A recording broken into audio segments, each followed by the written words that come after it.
ያደረገልን አቀባበል በጣም ተደስተናል። በሰጣችሁን ክብር አመሰግናለሁ። በተለይም ዛሬ ባደረግነው ጉብኝት የተለያዩ ተቋማትን ጎብኝተን ብዙ ነገር ተረድተናል። ወደፊትም ብዙ ጉዳዮችን እንረዳለን ብለን ነው የምንጠብቀው። የፖለቲካ ልዩነት ሁሌም አለ። ይህንን የፖለቲካ ልዩነት በውይይትም በመሳሪያም ለመፍታት ሲሞከርም ይታያል። ነገር ግን ለህዝብ ሲባል የፖለቲካ ልዩነቶችን በንግግርና በሀሳብ መፍታት ብልህነት ነው። እኛም ይህንኑ የሰላማዊ የውይይት መንገድ መርጠን ነው የመጣነው። የፖለቲካ ልዩነት ምንጊዜም ይኖራል። የፖለቲካ ልዩነት ግን ግዴታ በጦርነት መፈታት የለበትም።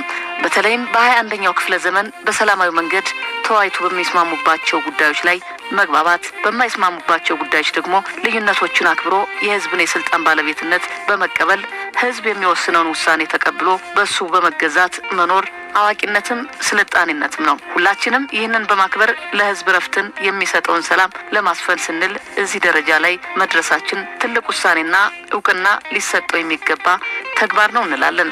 ህዝብንም ማክበር ነው። ስለዚህ በውሳኔያችሁ በጣም ተደስተናል። በሀገራችን የትጥቅ ትግል አማራጭን ለወሰዱ ቡድኖች ሁሉ ትልቅ አርአያነት ያለው ተግባር ነው ያከናወናችሁት። ለተፈረመው የሰላም ስምምነት ትልቅ ክብር አለኝ። nagada ballatay kana fundikeñayu gabaje gudda kam